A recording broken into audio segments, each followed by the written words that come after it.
Public affairs programming on Look TV is underwritten by the generous support of Pinnell's Restaurant, classic Italian-American food since 1922, and Stored Tech, technology solutions for computers, networks, and phone. Stored Tech, your technology, our passion. 1922, Babe Ruth debuts with the Yankees. WGY signs on air. Exterminator wins the Saratoga Cup, and Pinnell's Restaurant opens its doors for the very first time. For 5 generations, Pinnell's has been preparing delicious Italian food, served in a comfortable, home-like setting where everyone is welcome. 90 years of authentic Italian recipes, 90 years of the freshest ingredients, and 90 years of the finest classic Italian dishes, all made daily by hand. Pinnell's Italian Restaurant, a Saratoga dining tradition since 1922. Firms deal only with prevention, the systems that block hackers and viruses. Stored Tech knows the root cause is actually good people doing bad things. So we offer a security training program which includes certifying all participants to show they understand the basics. Technology solutions for computers, networks, and phones. Stored Tech, your technology, our passion. We'll get started. Welcome to the Queensbury Town Board meeting. Tonight is May 7th, 2018. It's 7:02 p.m. and all council members are present.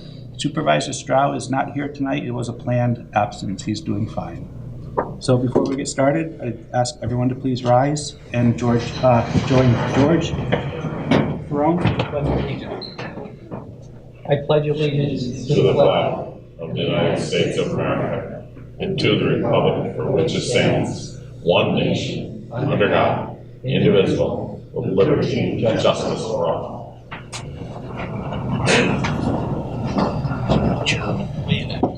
Before we get started with the regular meeting, we have a nice treat tonight. We have some distinguished Nordic skiers amongst us who won the New York State High School Championship in February of this year. So we would ask those athletes to come up. We'll come around and greet you and read a proclamation to you, if you don't mind.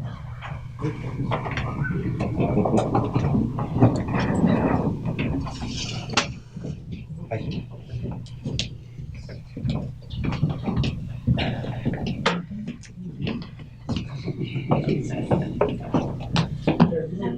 Everybody wants to like just run this one from the camera so we can see you. And you guys come this way. Okay. All right. So this is a proclamation whereas the Queensbury Town Board wishes to recognize local student athletes for their exceptional performances on the athletic field, actually on the snow. Okay? Whereas the Queensbury High School Girls Nordic Ski Team, also known as the Queensbury Spartans Girls Nordic Ski Team, won the New York State Championship at Gore Mountain on February 26th and 27th, bringing victory to Queensbury Union Free School District and the town of Queensbury in the 2017-2018 season. Whereas the Queensbury Spartans Girls Nordic Ski Team and its coaches, Paul Allison, where's Paul? And Brian Halligan, come on up, guys. Also deserve special recognition for their accomplishments, and the Queensbury Town Board wishes to formally salute and recognize the entire team and their coaches for representing the Queensbury School District and the town of Queensbury in such an exemplary manner.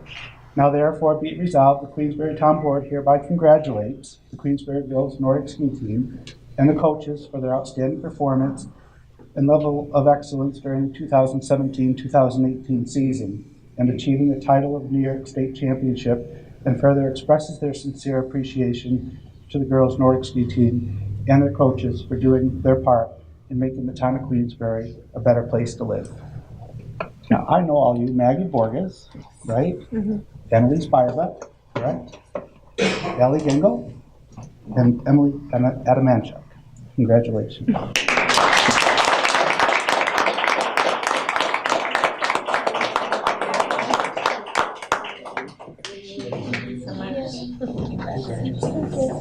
Good job.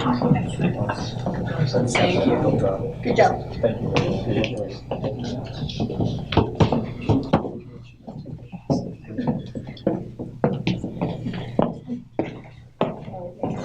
Thank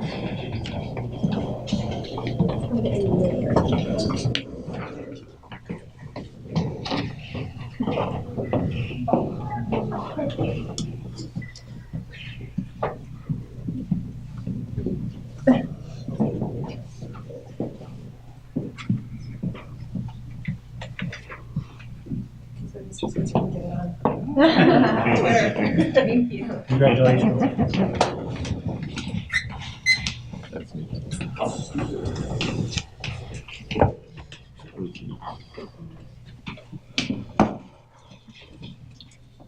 Are you guys going to all stick around? You really don't have to.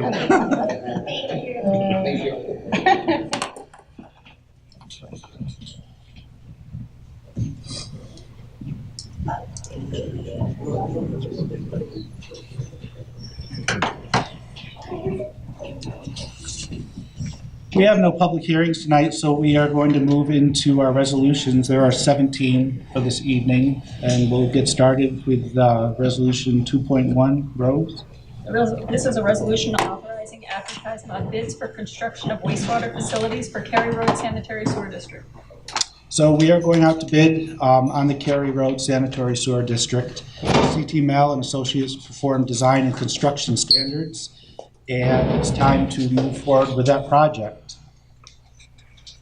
This is simply going out to bid for the project itself. 2.2. Resolution authorizing closure of LWRP Grant Capital Project Fund number 183.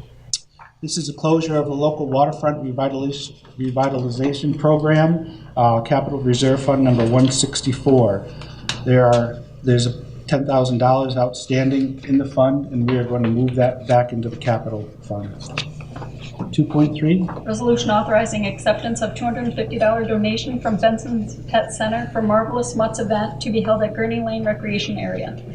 Benson's Pet Center here in Queensbury offered to donate $250 to the Queensbury Parks and Recreation Department towards the cost of offering the Marvelous Mutts event to be held in the Gurney Lane Recreation Area. We thank them very much for their generous donations. 2.4. Resolution authorizing outsourcing of paving to Peckham Road Corporation. In recent years, we've been doing a little bit more with outsourcing our paving projects. Gives our highway department time to focus on other projects. Peckham can do the paving certainly as good as we can do, and it does give us more opportunity to get more paving done over the year. 2.5. Resolution authorizing purchase of 2018 John Deere 624K wheel loader for Town Highway Department. All right, so the Town Highway Department needs another wheel loader. This time we are going to trade a 2005 John Deere wheel loader and the infamous 1999 Fermec 760B backhoe. Trade-in value of $15,000.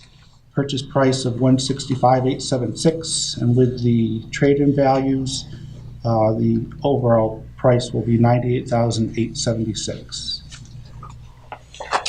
2.6. Resolution authorizing purchase of 2019 International Model HV 513 6x4 tandem axle cab for Town Highway Department. We are in need of another tandem axle, and we're authorizing the purchase of a 2019 International.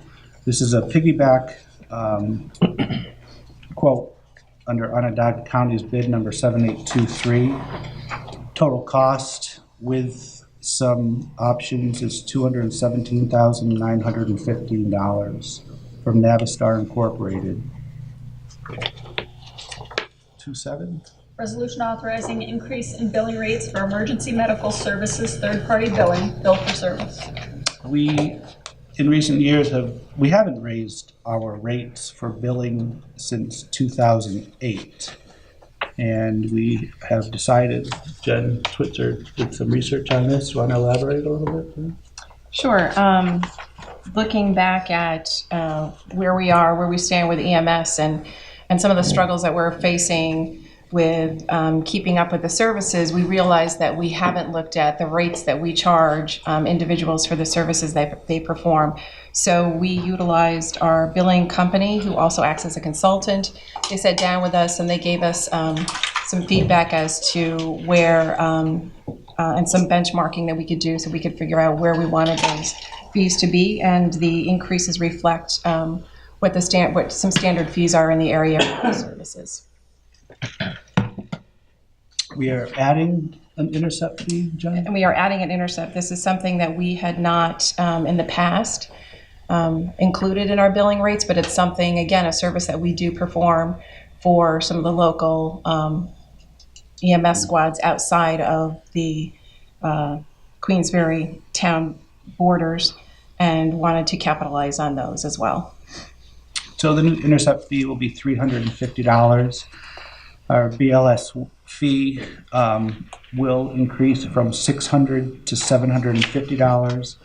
Our ALS 1 fee will increase from $900 to $1,100, and our ALS 2 fee will increase from $1,100 to $1,500.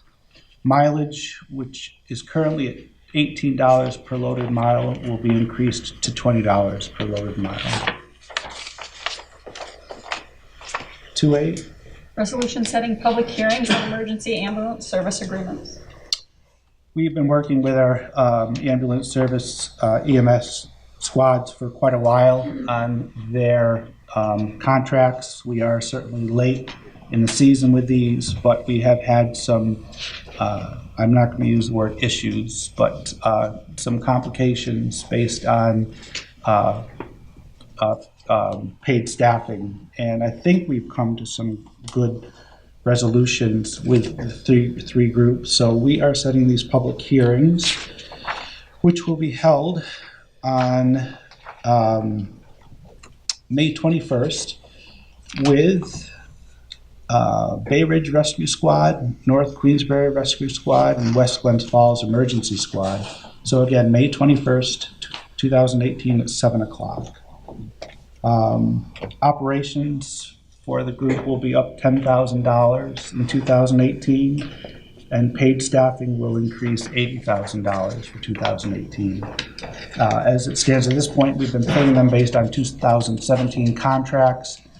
If these new contracts get approved, it will be retroactive back to January 1. So again, that's May 21st.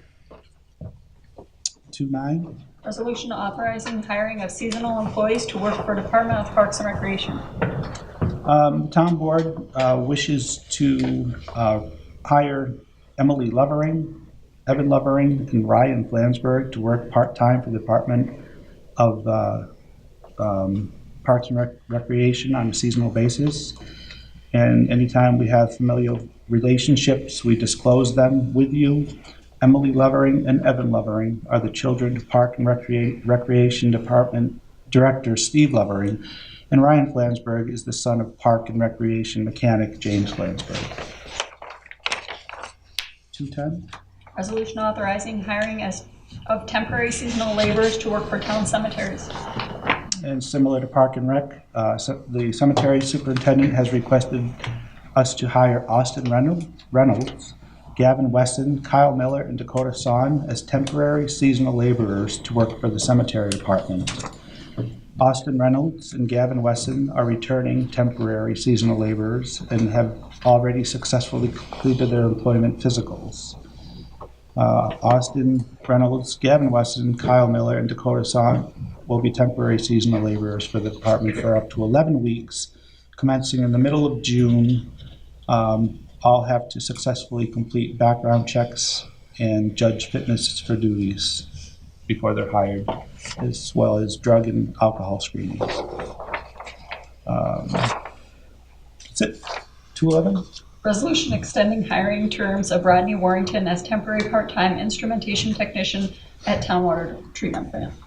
Due to an injury of another employee, Rodney has been filling in for the water treatment plant, and The employee that is out on disability will continue to be, and in the meantime, Rodney will be filling in for him. 212. Resolution authorizing hiring of Jared Bethel as full-time labor for Town Highway Department. We have a current vacancy to fill a full-time laborer for the highway department, and they'd like Mr. Bethel to fill that spot. He will have to pass a pre-employment physical and will be on probation for 26 weeks, and also has to complete background checks and alcohol and drug screening prior to being hired. 213. Resolution authorizing hiring of Charles Dara as full-time motor equipment operator for Town Highway Department. And this is another vacancy for a full-time motor equipment operator, and we're looking to hire Charles Dara for the position. Again, he has to pass a pre-employment physical. He'll be on probation for 26 weeks and will have to pass drug and or alcohol screening as well as a background check. 214. Resolution authorizing advertisement of bids for sale of obsolete equipment. As always, we try to sell surplus property on Gov Deals, and this time we're getting rid of a Chevy 2005 Chevy 1500 4x4, a couple jet printers, looks like a Dell computer, and some tires. 250. Resolution authorizing town clerk to submit the Fort Miller Company Inc.'s petition for change of zone application to Queensbury Planning Board for recommendation. This is a project that we've been discussing with the Fort Miller Corporation for quite a while. It concerns rezoning a parcel of land that sits between Bay Road and Ridge Road.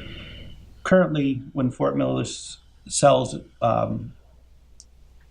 fill, the trucks take Dream Lake Road off of Ridge Road, and it's a very residential area, and truck traffic is anywhere between 12 and 18 trucks per day during the week. Fort Miller has an opportunity to purchase a piece of land that will give them the ability to actually build a new road and exit on Ridge Road at a current lot that has been used for mining in the past. So it's really a win-win for everybody.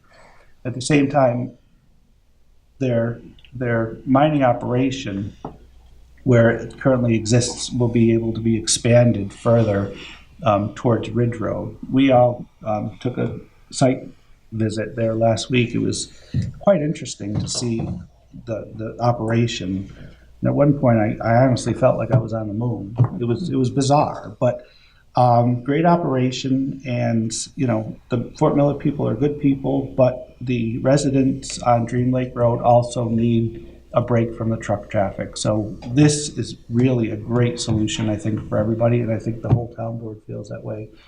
So what we're going to do is we're going to recommend that the lot be rezoned so they can build this road. Currently, is a moderate density residential zoning. And if we recommend them rezone it, we want it to be rural residential. So if the plan is to move forward, Fort Miller would have to come to the planning board with a request for a special use permit. Again, we are not going to make any changes here tonight. We're only advising the planning board to consider changing the zone so Fort Miller could come in front of them with a request for a special use permit. Did I do that all right? Mm-hmm. Yeah. All right. Excellent. 216. Resolution to amend 2018 budget. We're just moving some money around as we do typically in every meeting.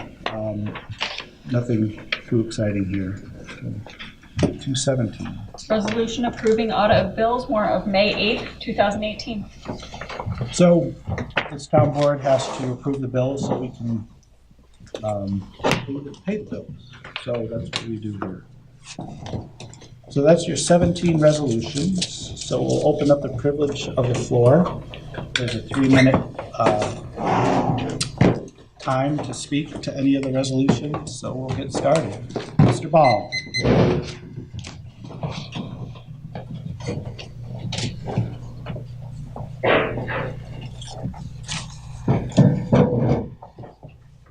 Good evening, ladies and gentlemen. Ronald Ball, Queensbury. 2.5. This backhoe for $15,000. Back in September, I made an offer on that backhoe of $16,000. You were going to get a trade-in value of $15,000. I guaranteed you $1,000 right then, and I would buy it for $16,000. So it was pulled, and they discussed it a couple of weeks later or a month later, and they decided to auction it off. It goes to the auction, and I refused to bid at the auction because it started at $16,000, and that would have meant I would have had to pay well over $18,000 for it. So that's why I wouldn't bid it.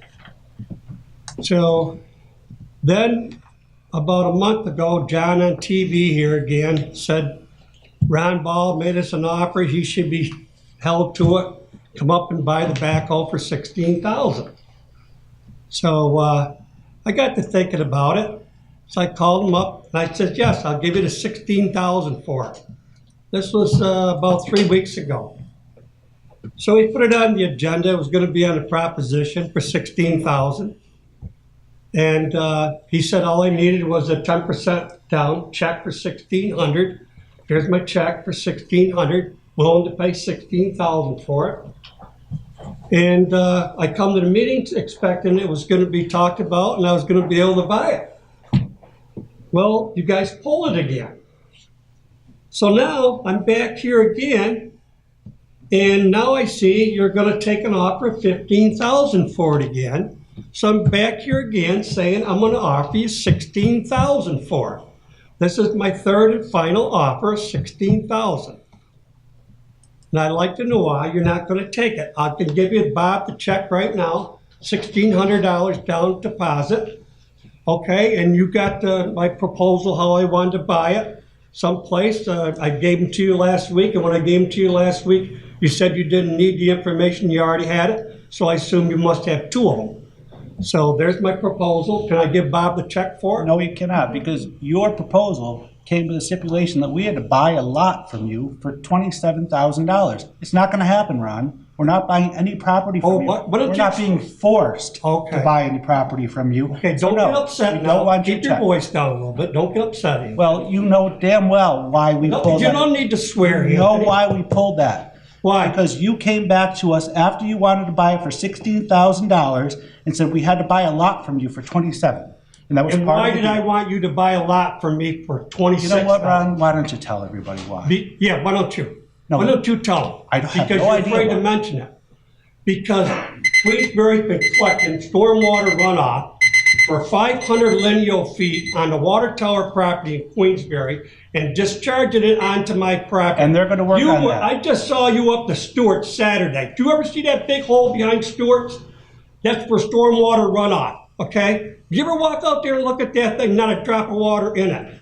But we didn't have to do it up there because Craig Brown approved it. Craig Brown approved something that was completely illegal. This guy should be suspended. I gave you an offer to make this thing even with you, so you got a place to dump the stormwater runoff onto my property, a half acre. But a half acre isn't enough to dump the water off, okay? That Verizon is tearing up that road up there. And I took George up there and showed him. I said, this is going to be too long at this rate. Pretty soon that bottom of that road's going to wash out. And guess what? You're in a contract that you can't get out. No way can you get out of that contract with Verizon. They don't pay a dime school tax. It's a factory up there that's probably cost $5 million to build, okay, and they don't pay a dime school tax. But they have a reverse effect on school taxes, because as soon as that went up, my property tax on 7 acres went down $32,000 on vacant property for 7 acres. It dropped because the cell tower's in the backyard. And you don't collect any school tax from them. So that's why I made you the offer to help you out of a problem that you got. Okay? So there's my offer. If you're not gonna be sensible about it, why even talk about it? You're not sensible. Who's next? Travis? You loaned that to me. I did. Like Travis Whitehead. First, 214. As you said, as always, we go ahead and get rid of the obsolete equipment on gov deals. And you have a 2005 Chevy 4x4 up there, you're saying. And that's right. I mean, that's the way you should do it. If your brother-in-law decided that he was going to outbid me or Ron or anybody else on that, there'd be no question because it's available to everybody. Then why aren't you doing it on 2.5? On 2.5, you are trading in not only this $15,000 one that we're disputing about, the backhoe, but another thing, $62,000 for a 2005 loader. I don't know if that's a good price or a bad price, and neither do you.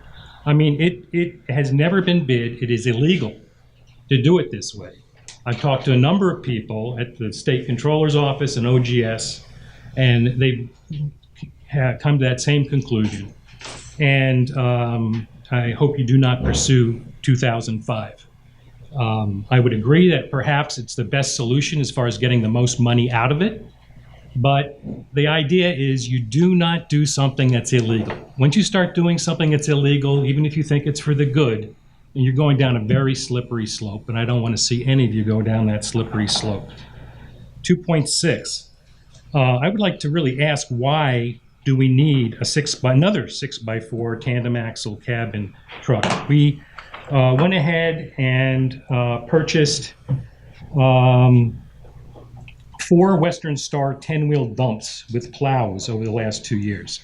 A meeting on August 18th, 2014, we went ahead and put in $195,000 in change. Another one in June of 2015 for another $198,000. August of 2015, another $198,000, and another one in April 2016 for $189,000. And today you want to spend $217,000 for another dump with plow and wing and all this other stuff. I would like to know, before you buy things like that, my wife would want to know, why do you need 4 cars, Travis? I mean, do you really need 4 cars? And I'd like to ask you the same question. Do you really think you need 5 big dump trucks in the past couple of years? I do not know whether you do or not. I hope you've all asked that question. What I do think is that you have money burning a hole in your pocket. You have taken, every year when it comes up to budget time, you have taken $1 million or more out of the general fund and put it into this slush fund that you're going to take it out here in capital. And now all of a sudden, then you do the budget a week or two later, and you go ahead and do that budget based on the old budget numbers, not on what you spent, not on what you took away, but on the old budget numbers. And then next year you have another $1 million that you have to get rid of. You've got many millions of dollars squirreled away there, and you need to get rid of it. And I'm pretty sure that the state controllers probably told you that you need to get rid of it, like they just told Moreau. And this is how you're doing it. And I'm not so sure that we need this. I do think that we could use $1 million tax break. And I think we deserve it. Tom, can you come up and answer to his question about the tandem axle? Tom Ness, Highway Superintendent, Town of Queensbury. The tandem that we are replacing is a 1995 tandem. It's a frontline truck I use all year long, and it's a frontline truck for me in the winter. We're having problems getting parts for it, and parts, when we do find them, are expensive. We need to update the truck. Our equipment is getting old. I mean, it's a 1995, it's got over 200,000 miles on it. And it's time to replace it and update. I know a lot of other towns that are smaller than us. We have a big town, I have a lot of equipment. They replace the trucks every 5 to 7 years. We can't do it because we can't afford to do it with the cost of the truck. So we keep our trucks as long as we can, and we're replacing a 95. I've still got 2000, I've got a 97 that are still frontline trucks. You know, will we need to be upgraded in the near future? I think the town board is doing it the way they should. They're trying to replace one a year or something to get the trucks up to date where they belong and not break the town. And, you know, we don't come over here asking for something if we don't need it, because I'm a taxpayer in this town too, and I don't like paying the taxes, but we have to keep updated. So the reasoning for, in the last few years, a number of purchases is because we hadn't in so long. Is that because correct? we hadn't updated in so long. There was a long period of time where we didn't update any of our equipment, and the new town board and supervisors have tried to catch up with all the departments. It wasn't just the highway department. There was a lot dragging. It was all the departments in the town, and they're trying to catch everybody up the best they can without breaking the town. Did you do any research on the 2005 John Deere wheel loader? I did. We bought that loader in 2005. We paid $76,000 or $78,000 for it. They are now offering me $52,000 for it 13 years later. I mean, it's not a lot of depreciation on that machine, but the rollover protection cage is starting to rot off. It's not safe to be put in our pit to make sand that I use that machine to do. And with the deal that we're getting on the new one, I felt that was the way to go, because I cannot put that in the pit. If Bossier or Amshire come up and they check that loader with that rollover protection starting to rot off there, we would be in trouble.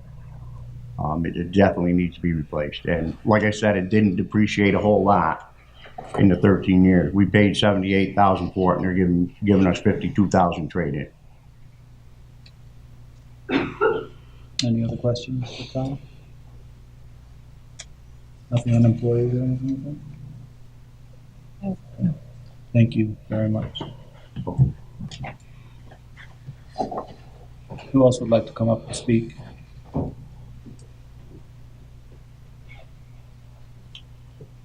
No one? Does anybody have a desire to pull any resolution?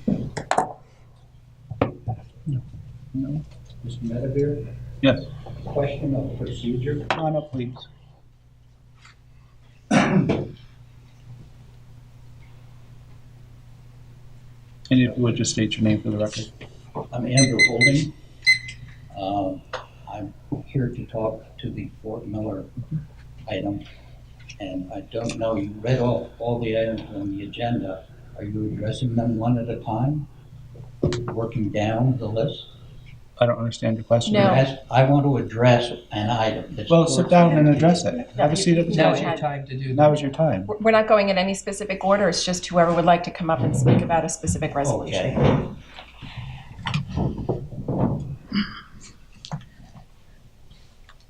As I said, my name is Andrew Holding. I live at 48 Dream Lake Road.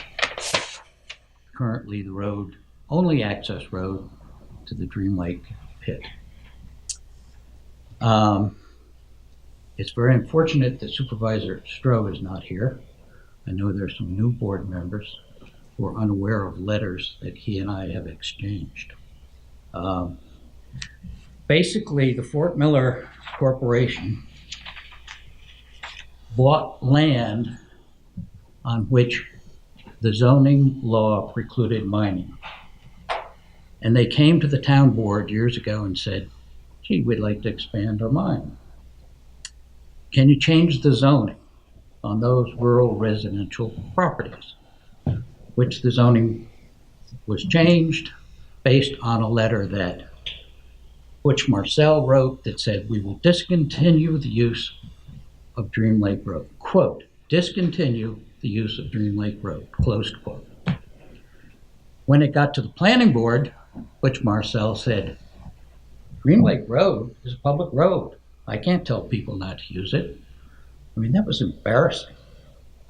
Now, the members of this board know that they cannot change or write a zoning ordinance that's project specific.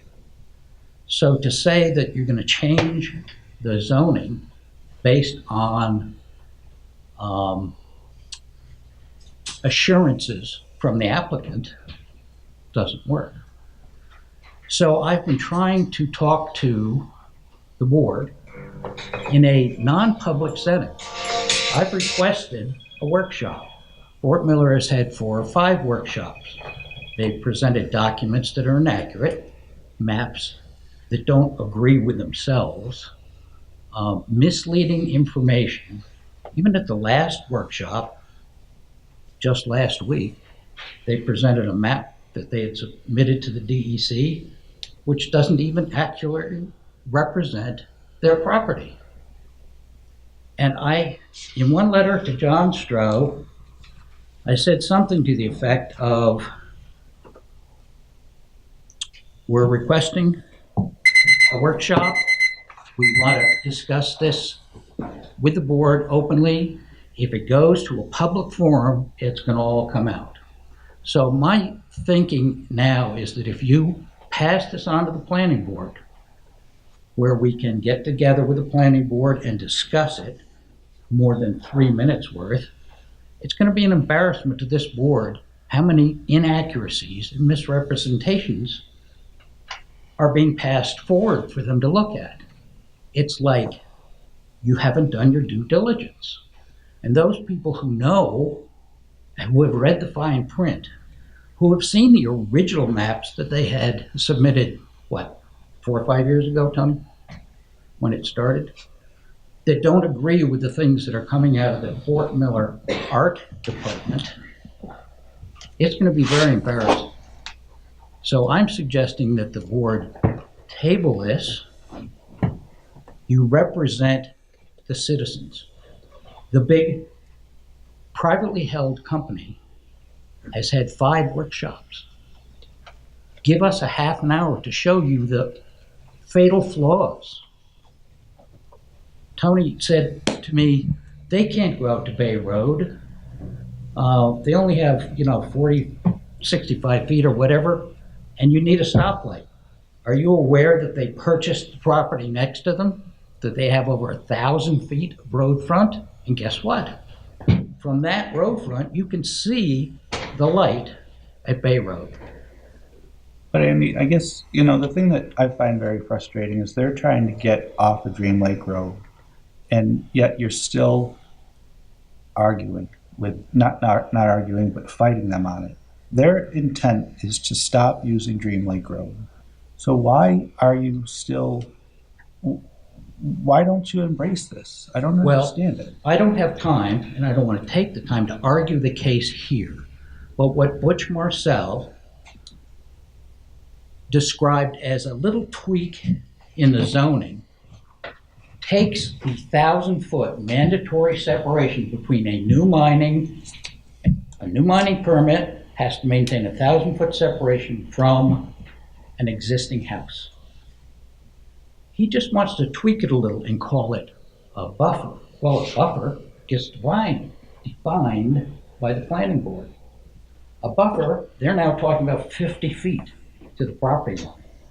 So they're going to be within 150 feet of existing homes on a new mine that's on land that when those people bought their homes, mining wasn't allowed.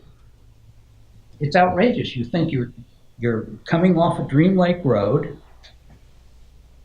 You're now going by 5, 6 other homes on the other side. Well, in addition, the board promised the people that they would put in a special condition that the parcel had to be more than 20 acres or more. And there's good reason for that.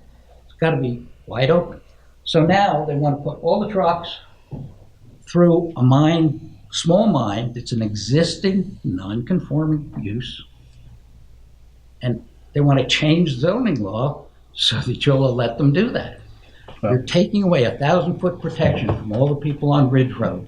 That's why I'm complaining about it. Okay, well, so I'm recommending that the board table it so you do your due diligence, which you owe to the citizens. It's a simple section. Mm-hmm. Thank you.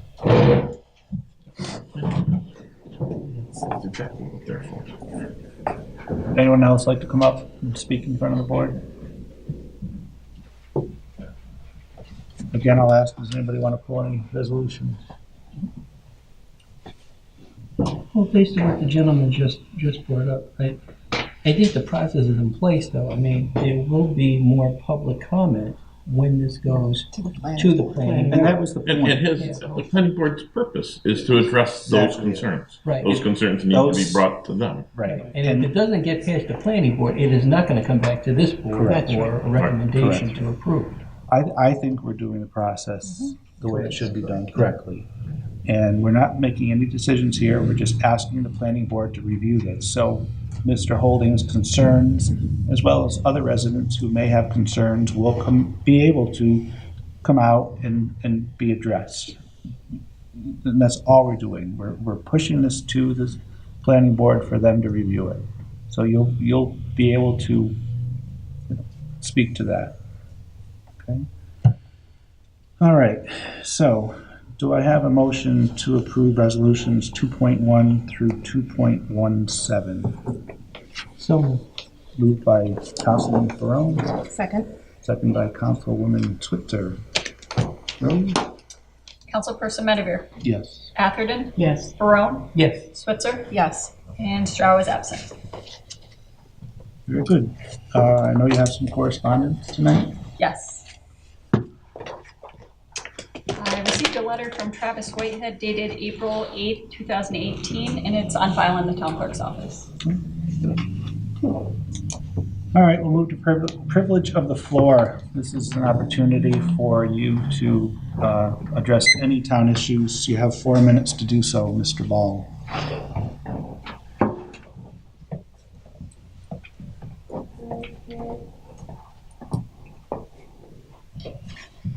Once again, good evening. Ron Ball, Queensbury. I just started discussion about the issues with the water tower. I've had you up there, Anthony. You came along, you brought Craig Brown up there. I'm talking about the water tower that's on the West Mountain Road, directly across from Leland Estates. And I showed you how Verizon installed the road from the cell tower, and it leads down. The road is approximately 350 feet long, and they put a trench right along that side that's about 8.5 feet wide, some places 5 feet deep, and it combines with the other trench that runs off the water tower that's additional 200 feet. So you got trenches that combined length of some over 500 feet. And then it goes underneath the road that Verizon put in and then discharges right onto my property. I got a property stake that's about 8 feet from the end of the pipe. Now, I spoke to you about this back in September, and I never brought it up again, hoping that somebody would look into it and see it.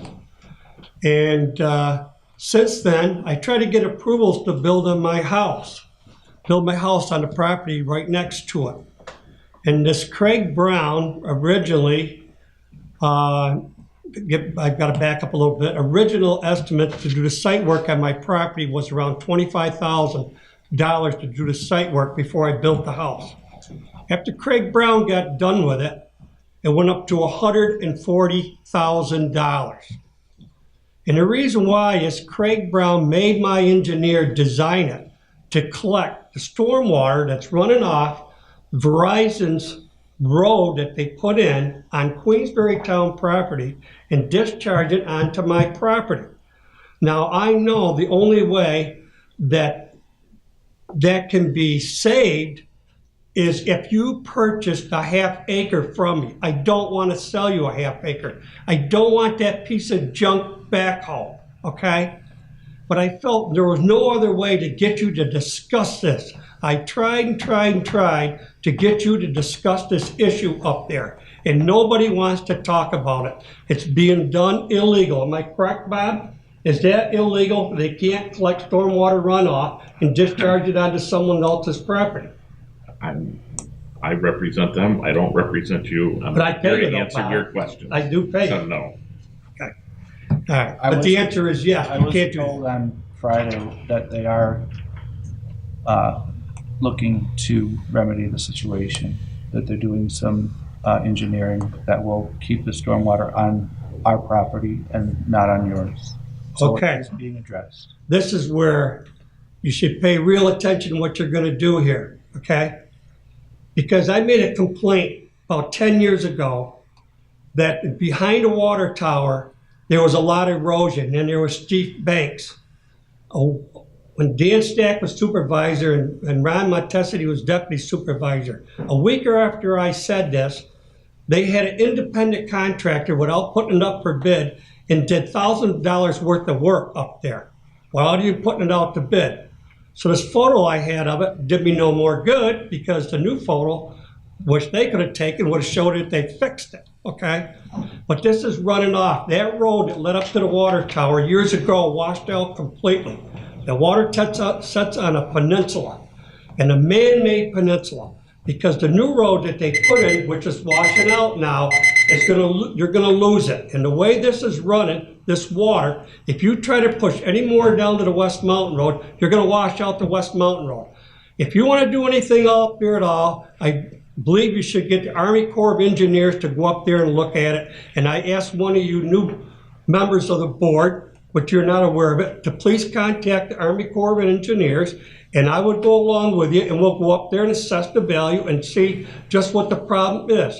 Because when I tried to ask Craig Brown to get the DEC involved and Ron Montesi, because Ron Montesi was part of the water and soil, Warren County Water and Soil, they both said, why don't you do it? When I asked them to do it, to ask to get the DEC look at it. So two things I'd like to have done. Have the DEC look at that tower, the water tower, look and see what the erosion is, look and see how they're running the water down. And the other thing is get the Army Corps of Engineers to look at it and let them decide if that's safe being there. I got a petition. I got almost 200 names on it. The petition says, and I showed George this, that these people did not want that cell tower up there. There was no way. You inherited this problem. Okay, thank you. Who else would like to come up? Mr. C. John?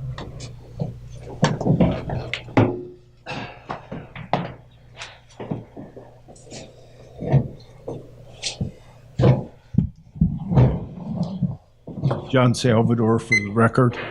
On the subject of this cell tower, in order to site this cell tower on this town property, it was necessary for the town to change the code. Cell towers were not allowed in these zones, but they changed the code to allow a co-location of a cell tower on a property that already had an existing 50-foot structure, okay? And that allowed Verizon to proceed with an application. Problem is that water tank is only 42 feet high. That's never been addressed by the town.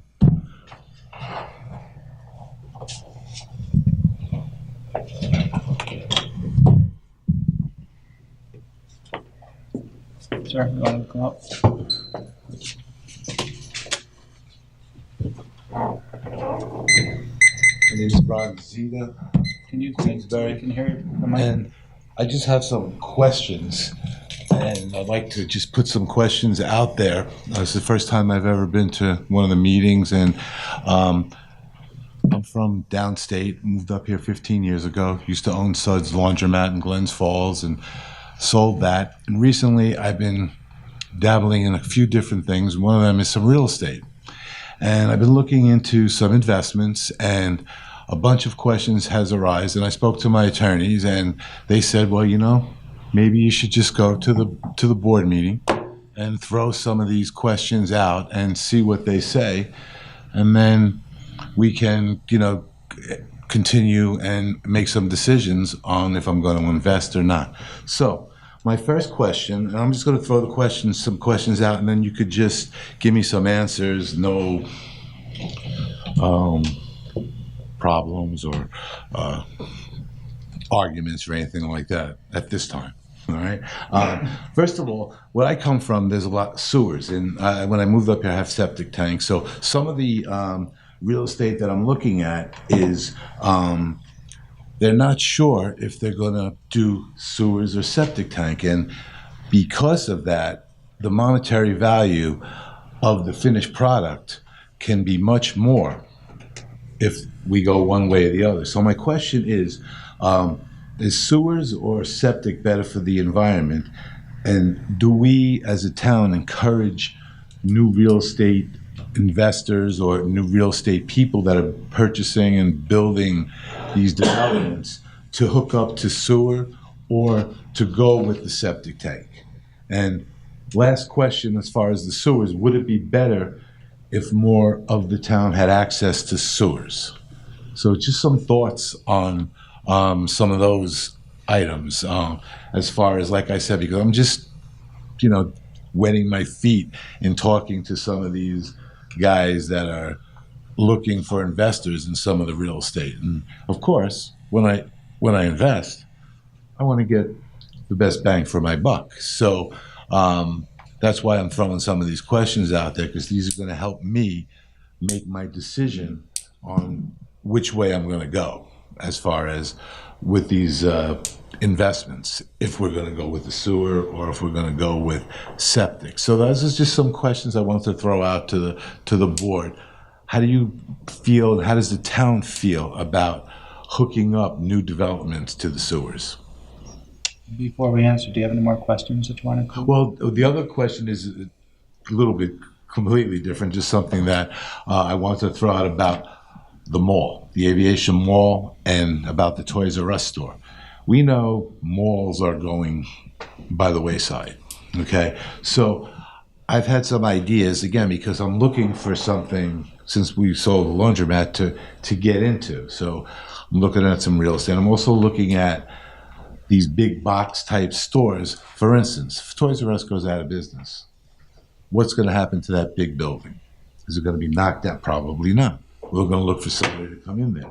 One of the thoughts that I had was purchasing or leasing or something to that kind of a building. And instead of putting in a big, giant store, partitioning and using the honey guy, the guy that produces the honey, the guy that produces the lavender, the guy that does the bears and things like that, and have, for lack of a better word, because I really haven't thought of it, kind of an indoor type flea market. Now, I haven't done the research enough yet about zoning, and if that's, but the same thing with something like the Bonton in the mall. Would I be able to do something like that? And is that considered commercial, retail? So that would be my other question, and that's what basically... That question is not a question for the town board. That question is a question to talk to the code enforcement officer with Craig Brown, the zoning officer. Craig Brown. The number is 761-8218. 8 or 16. 18. 8218? 761-8218. And he's the code enforcer? Zoning officer. Zoning officer. He's the one who you can ask questions like that about. Great. And really the question on the septic and versus sewer, anytime, we always encourage developers to hook into sewer when it's possible, but to form new sewer districts, except for Caryville, is very difficult because it's so expensive, cost prohibitive. But we did a sewer district extension off of Sweet Road because there was sewer there that we could get to. So instead of putting in septic systems, they did the extension. And we've done some others, but as long as you have good soils, there's nothing wrong with septic. It's just that when we can, we encourage sewer. So if there's a hookup in that area, if you can do that, you would proceed to do that if it's cost effective, basically. And it would have to be cost effective for the developer. It's not cost effective for the town. Right, right. Charge you what we charge you. And it would have to be built to town standard. Right, right. Which is very important, because when it's not, then there's problems. Okay. The town would oversee that project, as we just approved tonight. Engineering was done. Now we're going out to bid on the project itself. So it's expensive. It's not a cheap proposition by any stretch. What is an expensive these days? It's true. All right. Well, basically, thank you. Thank you for the information about the zoning. Thank you. Anybody else care to come up? All right.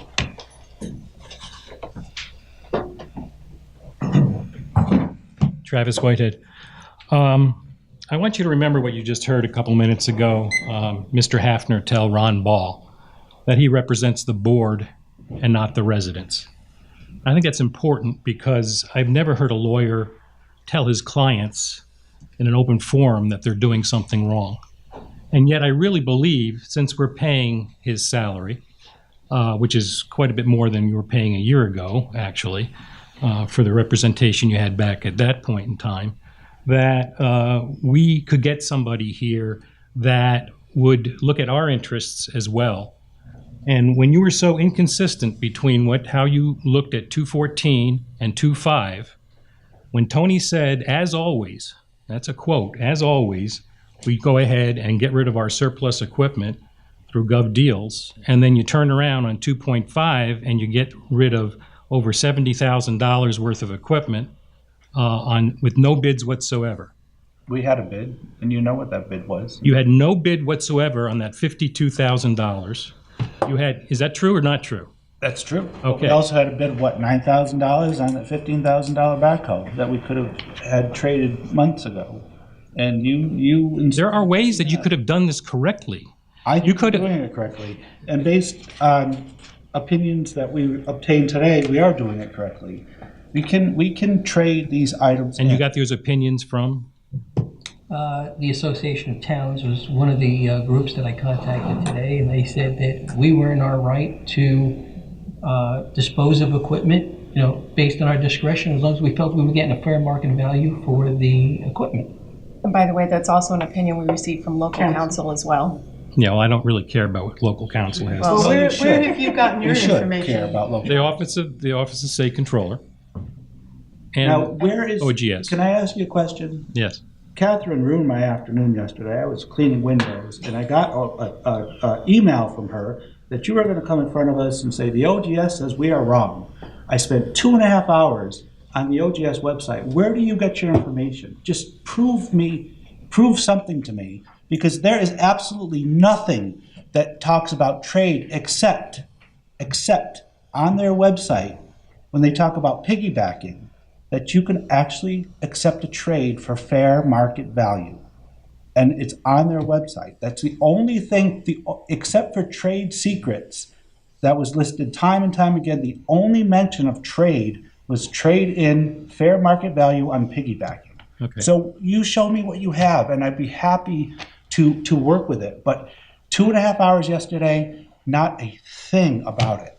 So where are you getting your information? So I sent you on the 8th of April, as was disclosed to you earlier, a letter that went ahead and showed what the controller in Albany had said about the similar situation. Not to interrupt, and, you are interrupting, but go ahead. But not to interrupt, but as far as I know, the state controller doesn't give a written opinion that quickly on something like this. No, this was an old opinion. Okay, so it's an old, but what I want to make clear is you did not write to the state controller's office, and they did not write you back with their opinion based upon what you were asking for. Is that correct? What I've been told by the state controller's office is that they do not offer opinions to residents. Correct. They only offer them to officials. Correct. So that puts us at a tremendous disadvantage, doesn't it?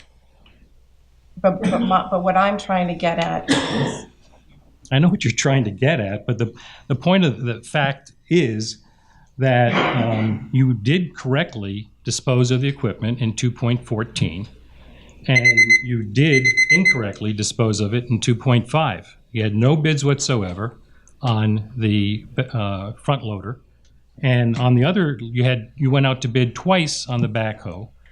You could have, this fellow from Nortrax could have bid when you had it in the paper, the $15,000, and if he had done that, we wouldn't be arguing about any of this stuff, would we? Because that would be perfectly legal for him to say, "I'll pay you $15,000 for it." But he didn't do it. Why you say it's illegal? I don't get that. It's because there's no bid. There's no second. It's not public. No public bid. There was a public bid in the paper over the course of the winter. It was put in a little legal thing. You're not expecting to have a whole lot of people see it. I don't think it was the best way to advertise. And then again, as Mr. Ball said, you put it in gov deals, but the minimum price was $16,000 plus the fee that's charged to the buyer. It would have been $18,000 a minimum bid. And now you offered it to this other fellow for $15,000. You never offered it to the public for $15,000. But I still don't understand if council is telling us and the Association of Towns is telling us that we do not have to put it out to bid, that it's legal what we're doing. I don't understand how you can come out and say that it's illegal. On what basis? Where can you point me to somewhere where? Yep, I did, and I've had difficulty finding it again, but I found some opinions written by the AG quite some time ago. And then what they said was that in the case of trade-in, that you can go out and say, I would like something new, and I'd like to, put in this something old, and I want your net price on that. And as long as if that was the way it was presented, and you got one or more bids, then that would be legal. That was his opinion. But that's not what you're doing. We have an OGS contract that says $165,000 for this new thing, and then somehow it's negotiated. And I'm not saying that it's unfair value. And I would like to see what you came up with in that 2.5 hours, because I haven't found that. I think I've spent at least 2.5 hours on it myself, but I haven't found that one. I would like to see it. I'll find it. Thank you. All right, thank you. All right. Tony, I can address when the public comment period is over. Anyone else like to speak? All right, it's over. Okay. I don't know why we keep hearing the same things over and over again over many years that we've been representing towns. We've been asked this question of this town board and many other town boards for a very long time.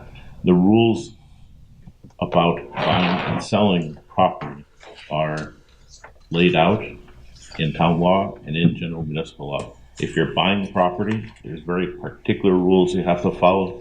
You exceed certain thresholds, you have to go out to bid. When you're selling property, if you're selling real estate, it's got to be subject to permissive referendum. If you're selling personal property, which vehicles are personal property, the rules are that if you don't need it, you decide it's surplus and not needed, which our town highway superintendent has declared, and you can rely on his determination as an elected official to make that determination, you can sell it or transfer it for fair value. You, at the board, are ultimately those people who make a determination if it's fair value. If you think it's fair value, and you can again rely on your town highway superintendent or the $15,000 one for the process that you went through, you can rely on his judgment and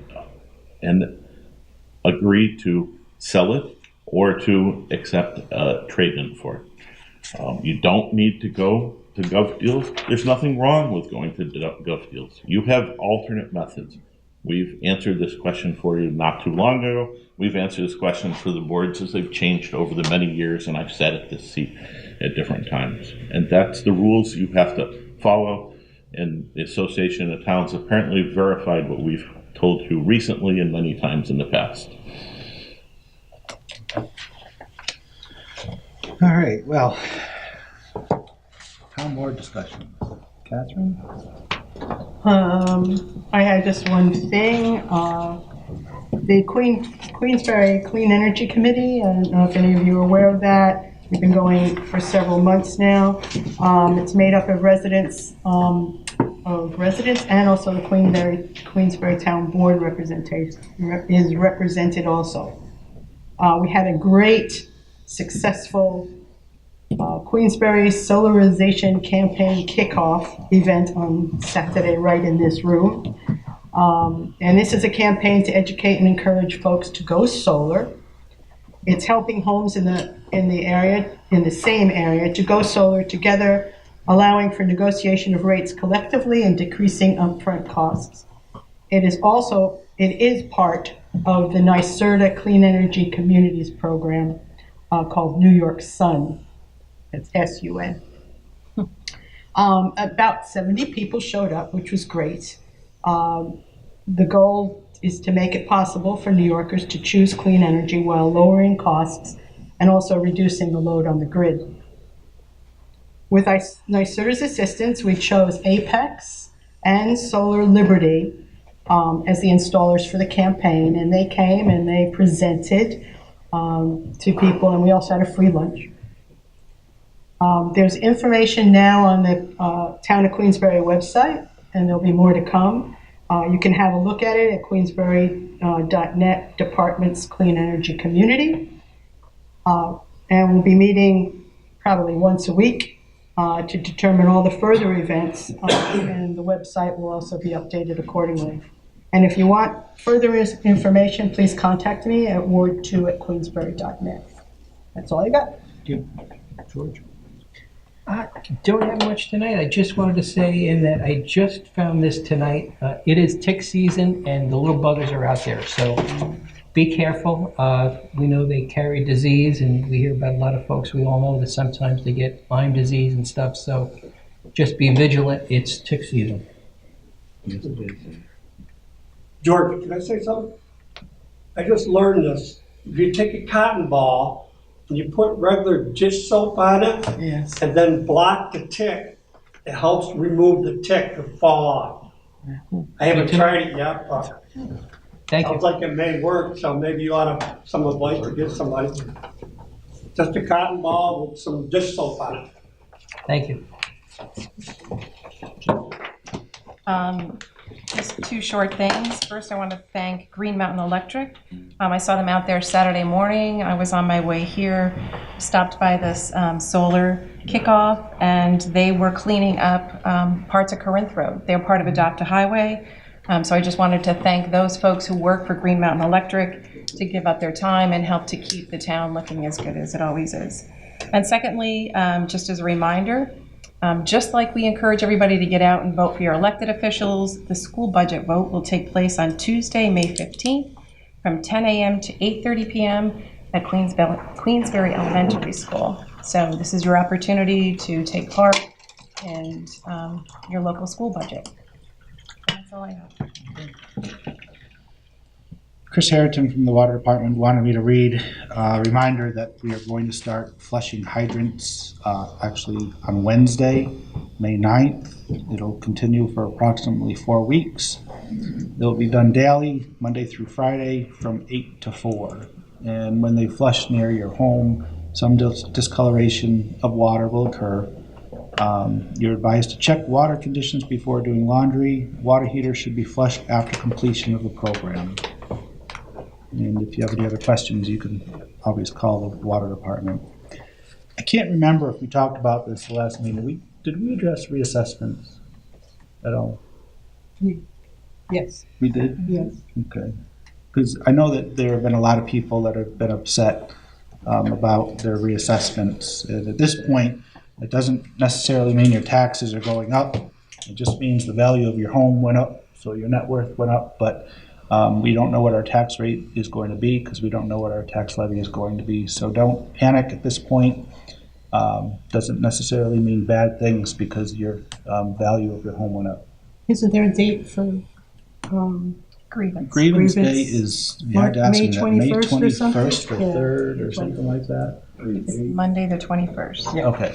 And I know that Terry Ross, our assessor, has been meeting with folks trying to explain the process because they're very upset. And the reason I bring this back up is I overheard some discussions with her and some residents in the town that, of course, were upset that they feel their taxes are going to go up exponentially because the values of their home went up. But you have to remember that if everybody's value of their home goes up and the tax pot, if you will, stays the same, something's got to go down, and that's going to be the tax rate. So don't panic yet.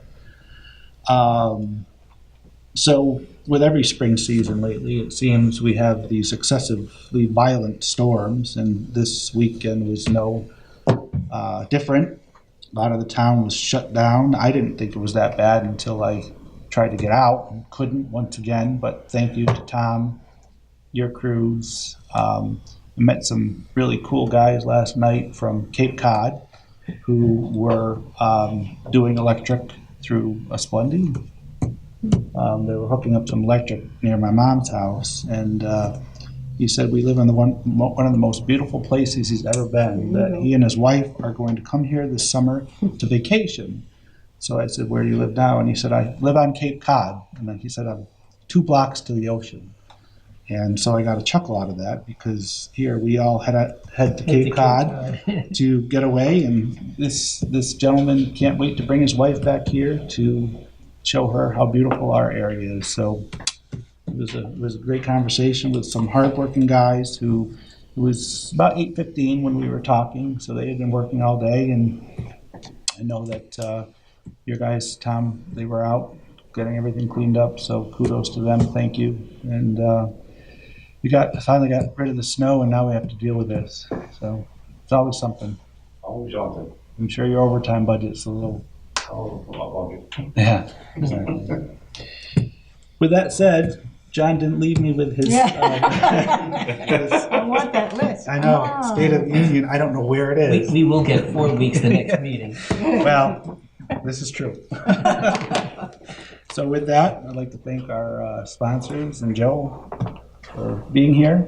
And with that, make a motion to close. So move. Second. And moved by Councilwoman Switzer, seconded by Councilman Atherton. So we'll close. All in favor? Aye. Public Affairs programming on Look TV is underwritten by the generous support of Pinnell's Restaurant, classic Italian American food since 1922, and Stored Tech, technology solutions for computers, networks, and phone. Stored Tech, your technology, our passion. 1922, Babe Ruth debuts with the Yankees. WGY signs on air. Exterminator wins the Saratoga Cup, and Pinnell's Restaurant opens its doors for the very first time. For 5 generations, Pinnell's has been preparing delicious Italian food, served in a comfortable, home-like setting where everyone is welcomed. 90 years of authentic Italian recipes, 90 years of the freshest ingredients, and 90 years of the finest classic Italian dishes, all made daily by hand. Pinnell's Italian Restaurant, a Saratoga dining tradition since 1922. Firms deal only with prevention, the systems that block hackers and viruses. Stored Tech knows the root cause is actually good people doing bad things. So we offer a security training program which includes certifying all participants to show they understand the basics. Technology solutions for computers, networks, and phones. Stored Tech, your technology, our passion.